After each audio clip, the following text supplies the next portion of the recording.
Screen share कर रही हूँ मैं।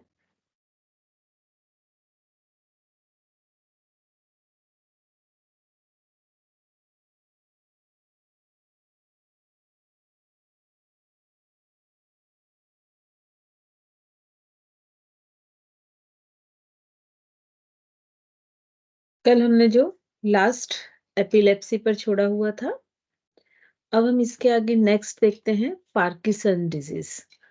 पार्किंसन डिजीज क्या है? एक प्रोग्रेसिव डिजीज है। और ये अगर प्रोग्रेसिव डिजीज का मतलब क्या होता है कि अगर जहां भी जिस स्टेज तक वो डिजीज इम्प्रूव हो जाती है, उससे पीछे नहीं लौटती है, आगे ही प्रोग्रेस करती है। और इन प्रोग्रेसिव डिजीज में हम क्या कर सकते हैं कि उसकी प्रोग्रेस को स्लो कर सकते हैं या रोक सकते हैं। और ये जो पार्किंसन डिजीज है, ये नर्वस सिस्टम को इफेक्ट करती है। तो उससे क्या होता है कि जो नर्व हमारे बॉडी मसल्स को कंट्रोल करते हैं, वो कंट्रोल हट जाती है। और ये कंट्रोल क्यों हटता है? एक सबस्टेटिया नाइग्रा नर्व होती है, वो डैमेज हो जाती है या उसकी डेथ हो जाती है। तो वो चूंकि काम करना बंद कर देती है, तो ब्रेन का एक हिस्सा जो कि हमारे बॉडी के मूवमेंट को कंट्रोल करता है, वो खराब हो जाता है। और इससे डोपामाइन जो एक हार्मोन्स हमारे बॉडी में सीक्रेट होता है, वो भी सीक्रेट होना बंद हो जाता है, जिसके कारण से ये पार्किंसन डिजीज होती है। और इसके क्या सिम्पटम्स होते हैं कि जो पार्किंसन डिजीज जिस व्यक्ति को है, वो अगर हाथ ऐसे खाली भी रखेगा तो इस तरह से मूव करेगा, उसका हाथ कंपन आएगा, उसकी चाल बहुत धीमी हो जाएगी, उसमें बैलेंस करने की जो पावर है वो कम हो जाएगी, मसल्स उसकी रिजिड होने लगेंगी और उसको चलने में वो बहुत ऐसे छोटे-छोटे स्टेप रख के चलेगा। एक नॉर्मल जो वॉकिंग होती है वो नहीं हो पाती है। अब हम थोड़ा-सा ये देखेंगे कि सबस्टेटिया नाइग्रा क्या होता है? तो ये जो सबस्टेशियन नाइग्रा होता है, ये हमारे ब्रेन में एक वेसल गैंग्लिया पाया जाता है, जिसमें ये सबस्टेटिया नाइग्रा पाया जाता है, नर्व पाई जाती है। और ये डोपामाइन हार्मोन के सिक्रेशन में हेल्पफुल होती है। तो आप अगर देखें कि ये ह्यूमन ब्रेन है, इसको अगर हम टीएस ट्रांसवर्स सेक्शन में कट करें, तो ये इस तरह से दिखेगा। और ये जो पार्ट दिख रहा है, डार्क पार्ट जिसको हम ग्रे पार्ट भी बोलते हैं, इसमें ही सबस्टेशियन नाइग्रा पाया जाता है। ये डेवलप्ड होता है, लेकिन जैसे जैसे ये डेड होने लगता है, तो इसका ये देखिए कलर डल होने लगता है और उस व्यक्ति को पार्किंसन डिजीज होने लगती है। अब इसमें एक और टर्म हमने यूज की है, बेसल गैंग्लिया। ठीक है। तो जी, वेसल गैंग्लिया जो होता है वो कहाँ होता है? ये एक न्यूक्लियस, जो ब्रेन न्यूक्लियस होते हैं, उनका एक पूरा ग्रुप बनता है। तो उसको हम नर्व्स, या हम ऐसा कह सकते हैं कि जो न्यूरॉन्स का एक पूरा ग्रुप या गुच्छा बनता है, उसको हम गैंग्लिया कहते हैं। तो कई तरह के गैंग्लिया ब्रेन में होते हैं, जिसमें हम बात कर रहे हैं बेसल गैंग्लिया। तो ये बेसल गैंग्लिया का काम क्या होता है कि जितने मोटर नर्व होते हैं, उन पर ये कंट्रोल रखता है। और ये कहाँ पर होता है? सेरिब्रल कॉर्टेक्स के काफ़ी नीचे होता है। मतलब कहाँ पर होगा ये? मिड ब्रेन में होगा। और इसमें क्या-क्या चीज़ों के लिए ये रिस्पॉन्सिबल होता है? जितने भी मोटर नर्व होते हैं, उन पर कंट्रोल करता है, उनके फंक्शन को मैनेज करता है, उनमें इमोशनल मैनेजमेंट करता है, फिर उनकी जो भी कंस्ट्रक्शन है, उनका जो कोऑर्डिनेशन है, उन सबको ये मैनेज करता है। तो पार्किंसन में जो प्रॉब्लम्स होती है, वो मोस्टली किसमें होती है? सबस्टेटिया नर्व में प्रॉब्लम होती है। और जिसके कारण हमारे बॉडी के उन मसल्स के नर्व्स जो हमारे बॉडी के मूवमेंट पर कंट्रोल रखते हैं, वो प्रभावित होते हैं और हमारे बॉडी के मूवमेंट्स जो होते हैं, वो इफेक्टिव हो जाते हैं और पार्किंसन डिजीज हो जाती है। ये पिक्चर है बेसल गैंग्लिया का। इसमें देखिए ये जो मिड ब्रेन का बीच वाला पार्ट है, यहाँ पर काफ़ी डीप में ये पाया जाता है बेसल गैंग्लिया। और लगभग ये हमारे ब्रेन का सेंटर पार्ट है। पार्किंसन डिजीज़ इसका कोई अभी तक ऐसा नहीं कारण मालूम पड़ा है कि कोई निश्चित कॉज़ क्या है कि जिसके कारण ये होता है। लेकिन मोस्टली ये देखा गया है कि लगभग अबव 60 ईयर ओल्ड जो पर्सन्स होते हैं और खासकर मेल, उनमें ये होने की संभावनाएँ बहुत अधिक होती हैं। कई बार ये हेरिडिटी के कारण भी होता है और कई बार कुछ हेड हेड इंजरी के कारण भी ये डिज़ीज़ हो जाती है। और इसके जो सिम्पटम्स हैं वो क्या होते हैं कि उसका जो ये शोल्डर ये ऐसा स्लाउच झुका हुआ रहेगा, शोल्डर, उसका जो फेस है वो एकदम डाउन रहेगा, जैसे बहुत कन्फ्यूज़ वाला फेस होता है। फिर उसका ट्रंक जो है वो आगे की ओर झुका रहेगा, उसका हो जाएगा। एल्बो रिस्ट हमेशा इस तरह से बेंड रहेंगे कि जैसे उसमें जान ही ना हो और जो उसका चलने की स्पीड है, वो बहुत कम रहेगी। जो 2 जब हम चलते हैं तो 1 कदम आगे बढ़ाते हैं, तो वो जो 2 पैरों के बीच का डिस्टेंस है वो बहुत ही कम होता है। उसकी नींद इफ़ेक्टिव होती है कि वो रात के समय उसको सोने की समस्या होने लगती है। तो ये सारे सिम्पटम्स हैं इस पार्किंसन डिज़ीज़ के जिसके कारण हम जिसको एनालिसिस करके हम पता कर सकते हैं कि उसको ये डिज़ीज़ की शुरुआत है या नहीं है। इसके बाद आता है second disorder Alzheimer disorder. Alzheimer disorder जो है ये भी नर्व से रिलेटेड है और इसमें मोस्टली क्या होता है कि कुछ नर्व्स डेड होने लगती हैं और जब वो डेड होने लगती हैं तो उसकी जिस व्यक्ति को ये प्रॉब्लम है उसकी मेमोरी में प्रॉब्लम आने लगता है। उसके सोचने की क्षमता, उसके डिसीज़न लेने की क्षमता, उसकी किसी भी चीज़ के तर्क करने की क्षमता उन सब में कमी आ जाती है। तो इसमें ये सेल्स आप देखिए इस पिक्चर में दिखाई गई है। ये हेल्दी न्यूरॉन है और यहाँ पर इस तरह से ये प्लग क्रिएट होता जाता है ब्रेन में, वो क्यों होता है? ये जो न्यूरॉन्स होते हैं, ये मरने लगते हैं धीरे-धीरे और फिर ये मर के एक ऐसे पैचेज़ बनाने लगते हैं। तो उसके ब्रेन में ये एक डार्क कलर के पैचेज़ बनने लगते हैं और धीरे-धीरे उसके ब्रेन के न्यूरॉन्स जो हैं, वो डेड होने लगते हैं। अब पार्किंसन और अल्जाइमर में डिफरेंस क्या है? तो जो पार्किंसन डिज़ीज़ होती है, ये तेज़ी से प्रोग्रेस करती है। लेकिन अल्जाइमर जो होता है बहुत स्लो होता है। वहीं पार्किंसन में क्या होता है कि कुछ समय वो सिम्पटम रहेंगे, फिर वो सम हो सकता है कुछ समय के लिए वो गायब हो जाएँ, नॉर्मल हो जाए। लेकिन अल्जाइमर जो होता है, इसमें अगर एक बार ये शुरू हो गया तो वो सिम्पटम्स स्टेबल रहते हैं, हमेशा रहते हैं। और इसमें पार्किंसन में ये जो हैलुसिनेशंस हैं, ये अ, होता रहता है, लेकिन अल्ज़ाइमर में काफ़ी जब ये बढ़ जाता है, तब ये हैलुसिनेशन शुरू होता है। तो इस तरह इन दोनों में पार्किंसंस डिज़ीज़ और अल्ज़ाइमर में दोनों में डिफ़रेंस है।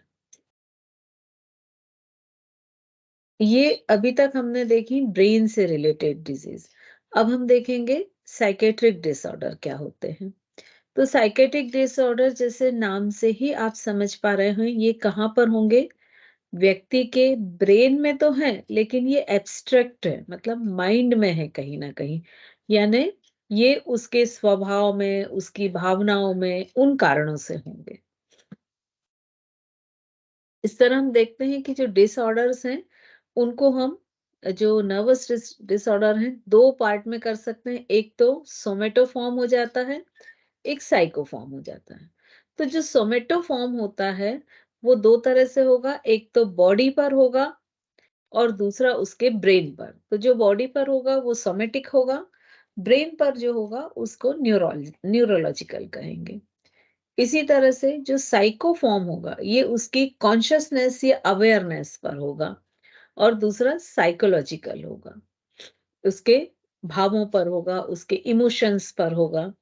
तो इस तरह से ये जो डिसऑर्डर्स के फॉर्म हैं इनको हम 2 पार्ट में डिवाइड कर सकते हैं। एक तो सोमैटोफॉर्म और दूसरा साइकोफॉर्म। अब ये सोमैटोफॉर्म में होगा तो इसमें बहुत सारी डिजीज़ जैसे कॉन्स्टिपेशन है, पल्पिटेशन है, बैक पेन है, ऐसे बहुत सारी डिजीज हैं जो हमारी किसी थॉट के कारण हमारी बॉडी पर उसके सिम्टम्स जनरेट होते हैं। इवन प्रेजेंट में तो WHO ये भी कहता है कि अबव 95% डिजीज ऐसी हैं जिनका ओरिजिन या जिनका सीड हमारे मन में होता है और उनके जो सिम्टम है वो हमारी बॉडी पर अपीयर होते हैं। तो अगर हम अबव 95% बीमारियां लें और इन बीमारियों को उसने क्या नाम दिया है, WHO ने साइकोसोमेटिक डिसऑर्डर। तो अगर हम इस तरह अबव 95% डिजीज को साइकोसोमेटिक में रखते हैं तो कॉमन कोल्ड से लेके एड्स कैंसर जैसी तक बीमारी सब इसी रेंज में आ जाती है। सिर्फ रेस्ट बचती वो है जो हमको बाहर से कोई चीज लगने से, चोट लगने से या किसी चीज से जो बीमारी हो जाती है वही बचती है। माइक प्लीज माइक म्यूट कर लें जिसका भी अनम्यूट है।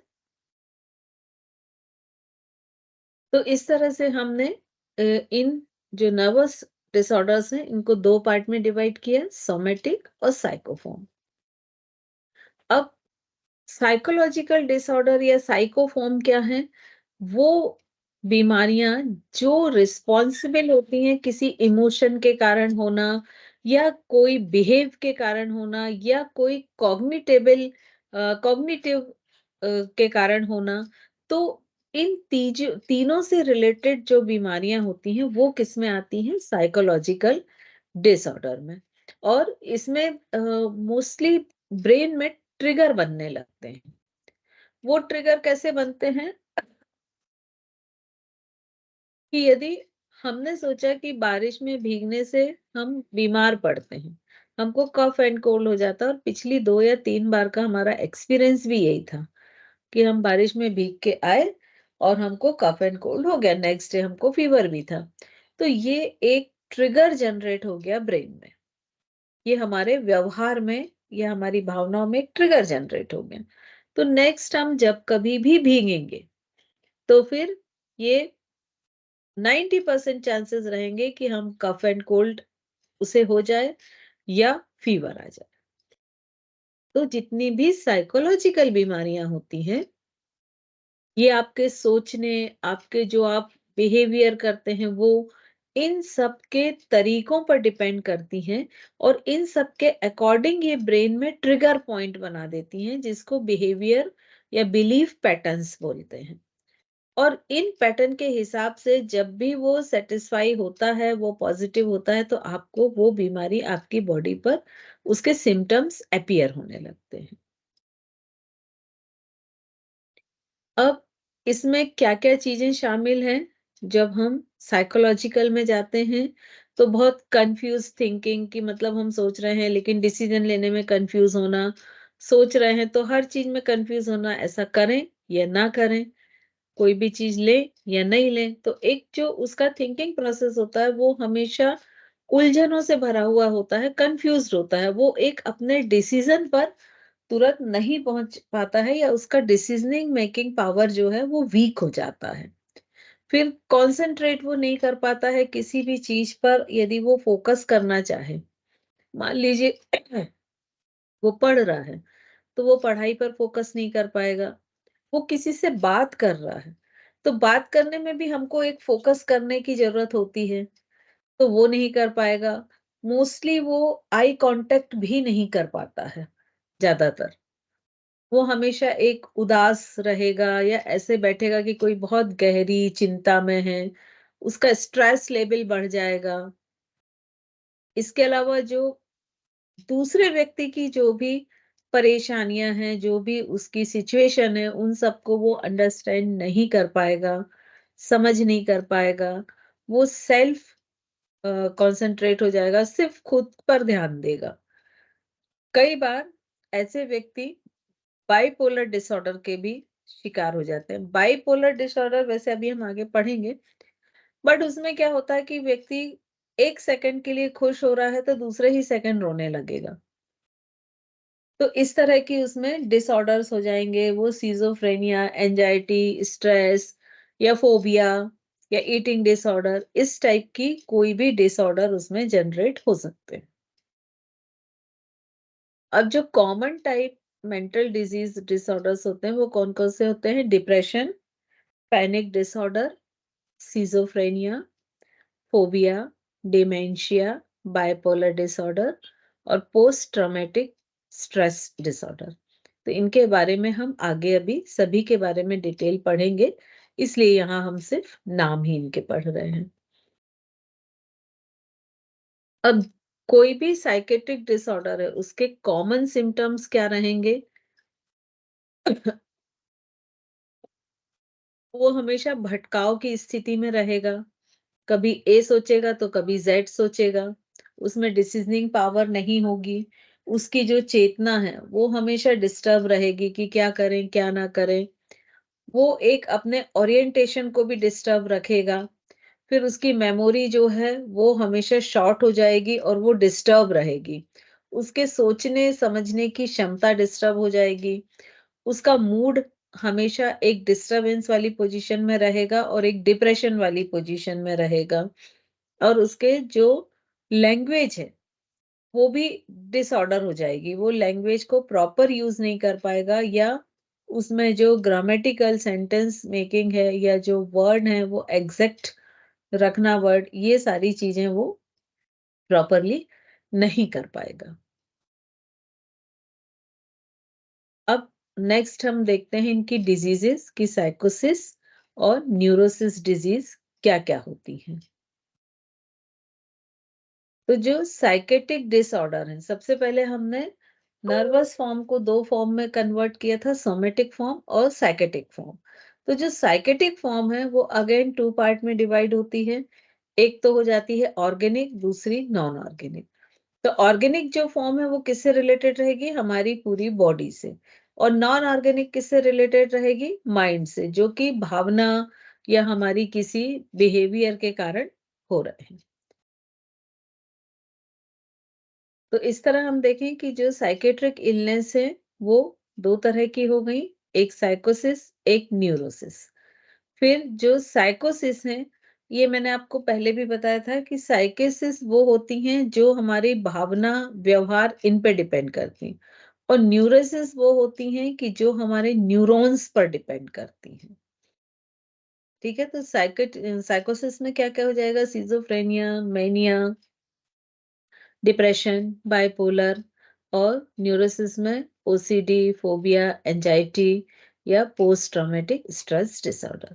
तो इस तरह से ये बीमारियां जो हैं डिवाइड हो जाती हैं। अब सबसे पहले हम देखते हैं कि साइकोसिस क्या है।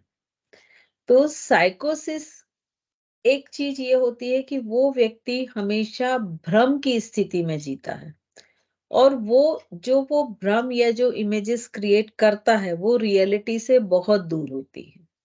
उसकी अपनी एक दुनिया हो जाती है, अपनी एक सोच हो जाती है, अपने एक विजुअलाइजेशन हो जाते हैं और 100% ये सब चीजें रियलिटी से दूर होती हैं, उनसे रियलिटी से इंस्पायर नहीं होती हैं और उससे हटके ही वो कुछ-कुछ सोचता रहता है।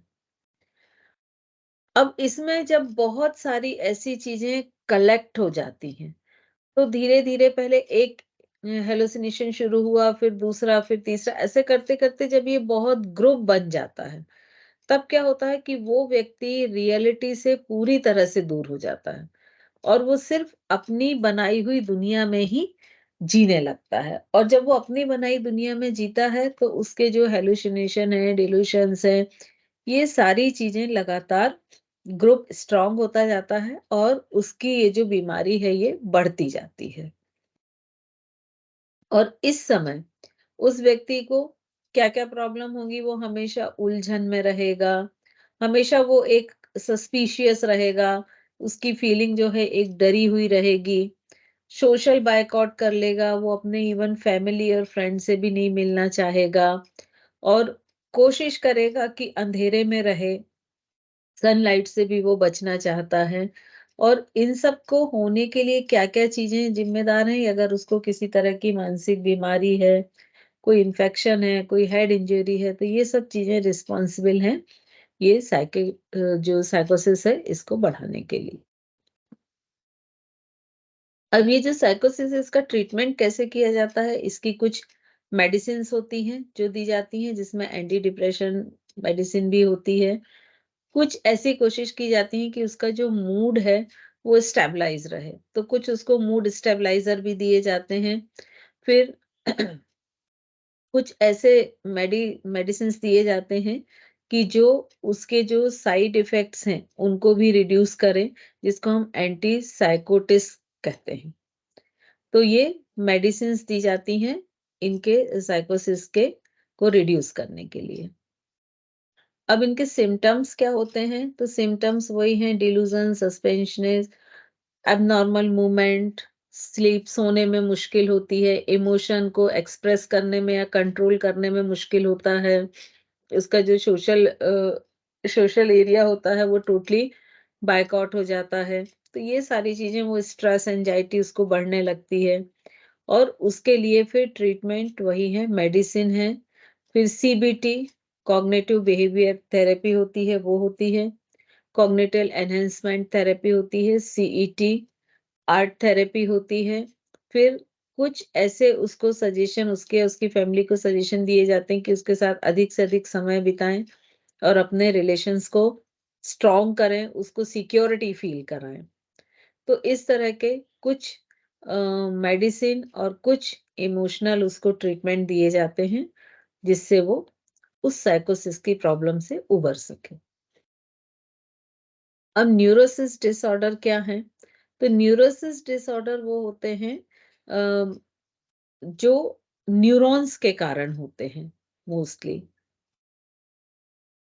और ये जब हम लगातार स्ट्रेस में रह रहे हैं या लगातार कोई ऐसे इमोशनल शॉक्ड हो रहे हैं या कोई हमारे इमोशंस हर्ट हो रहे हैं या हम किसी बंधन में हैं कि हम अपने इमोशंस को एक्सप्रेस ही नहीं कर पा रहे हैं, हमारे इमोशंस को लगातार दबाया जा रहा है।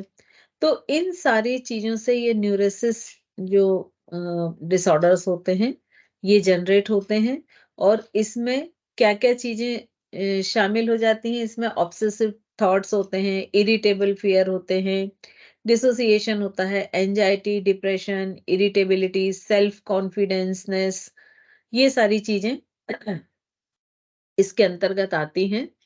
और पहले ऐसा माना जाता था कि जब कोई एक ही चीज़ होती है तो वो न्यूरोसिस डिसऑर्डर होती है।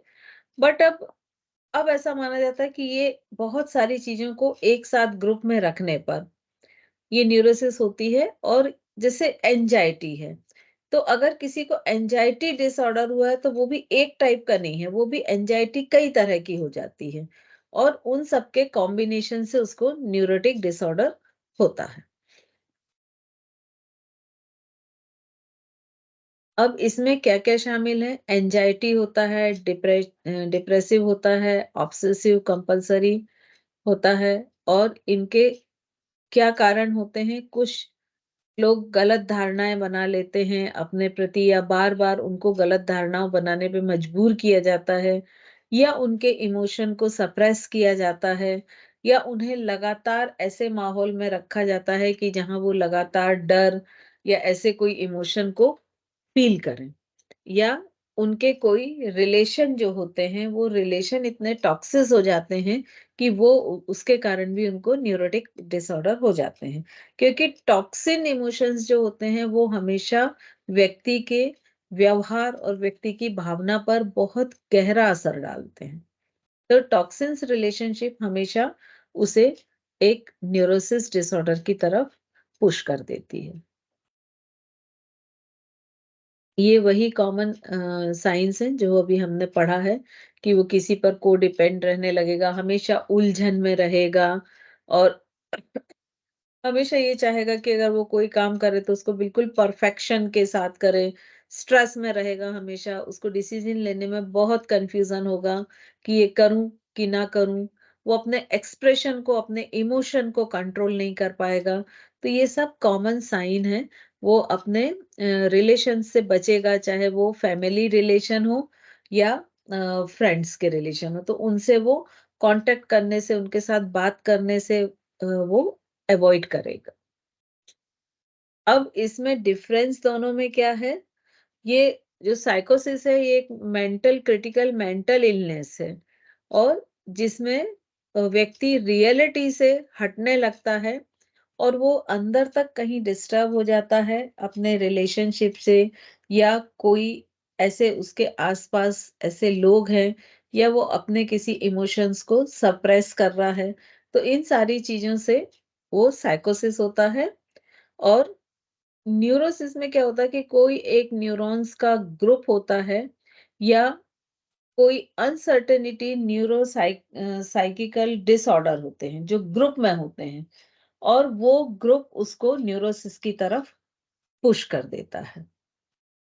इन दोनों में बहुत ही माइनर डिफरेंस है और चूंकि आपके सिलेबस में डिफरेंस कहीं नहीं है तो बस इसको आप थोड़ा सा समझ लीजिए, लेकिन लगभग ये दोनों एक दूसरे के आसपास ही हैं।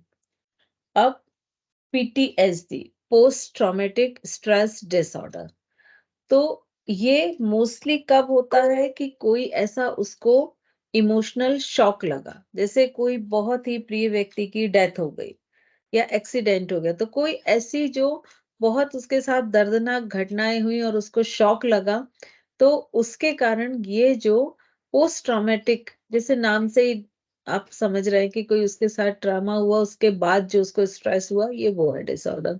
तो इसमें क्या होता है कि व्यक्ति बार बार उन्हीं चीजों को सोचता रहता है जो घटनाएं हो चुकी हैं, उसको लेके चिंता करता है और चूंकि वो दुर्घटना है तो वो नेगेटिव ही होती है तो वो नेगेटिविटी को ज्यादा सोचता रहता है, उसको फिर उस घटना के कारण वो बहुत हाईली अलर्ट हो जाता है, उसको बहुत वो घटनाएं बुरे स्वप्न के रूप में भी आती हैं और फिर वो अगर मान लीजिए उसको कहीं चोट लगी थी या कुछ तो उसमें एक बहुत उसको पेन होता है और कई बार उसको इन सब ट्रामास के कारण कहीं-कहीं दर्द होने लगता है या स्वेटिंग होने लगती है या वो एक वाइब्रेशन उसकी बॉडी पर आने लगते हैं।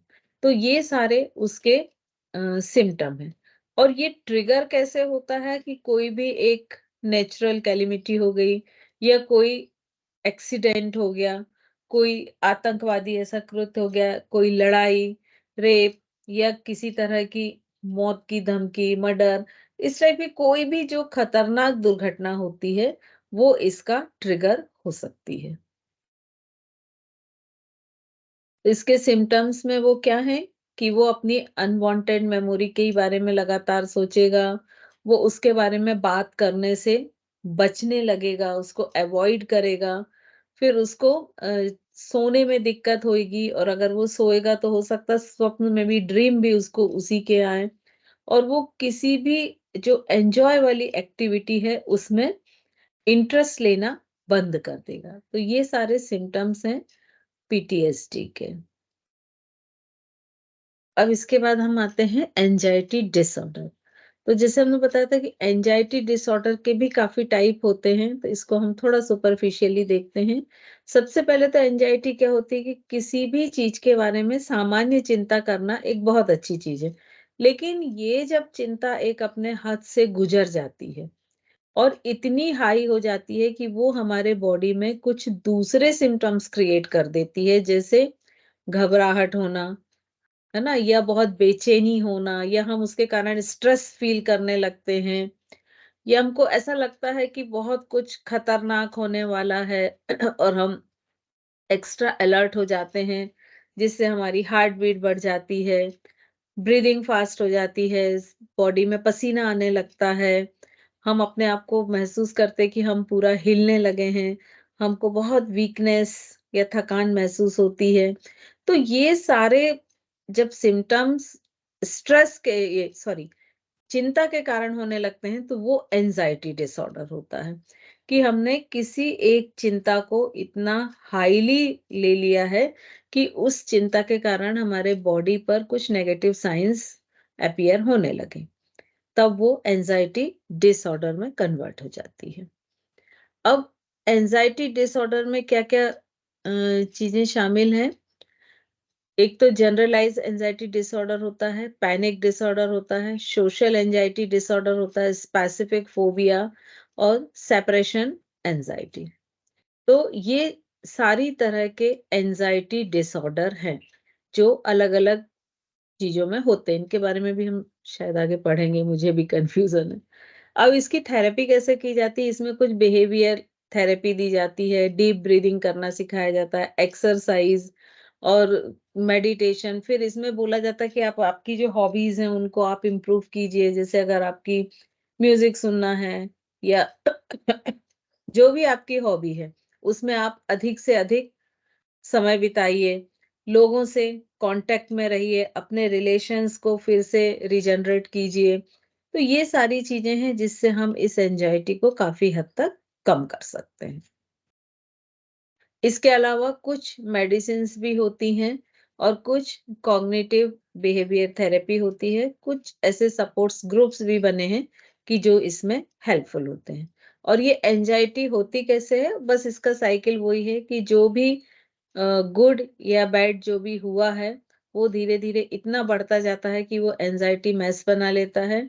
फिर उसकी हम थेरेपी, सेल्फ केयर करते हैं, तो वो धीरे-धीरे कम हो जाती है। और जब हम उस थेरेपी और उससे बाहर आते हैं, तो वापस वेट करते हैं कि कुछ गुड या बैड हो, जो फिर से एंग्ज़ायटी के लेवल को बढ़ा दें। क्योंकि जिनको एंग्ज़ायटी डिसऑर्डर होता है, वो उनको हर पल इस थेरेपी से गुज़रना पड़ता है, नहीं तो वो ये साइकिल लगातार बनता रहता है। इसके साइन क्या हैं? वो डेली लाइफ में भी बहुत सोच-विचार करेगा, सोशल लाइफ से थोड़ा-सा अलग हो जाएगा, उसको लगेगा कि बस डर डर के कारण उसको अटैक आने वाला है। वो बहुत सारी चीज़ों से डरने लगेगा, कुछ ऐसी चीज़ भी हैं जो हार्मफुल नहीं हैं, उनसे भी वो एक इरिटेट होगा, उनसे भी डर बना लेगा। फिर उसके बाद उसको सोने में दिक्कत होगी और यदि वो सोएगा भी तो उसको नाइटमेयर्स जो है वो पुरानी बुरी यादें या जो पोस्ट ट्रॉमा है वो सारी चीज़ें उसको स्वप्न में या ड्रीम में दिखाई देंगी। अब ये जो एंग्ज़ायटी है ये मेनली 4 टाइप की होती है। एक तो generalised anxiety disorder, phobia, social anxiety disorder और पैनिक डिसऑर्डर। तो आई थिंक ये हम कल लेते हैं यहाँ से।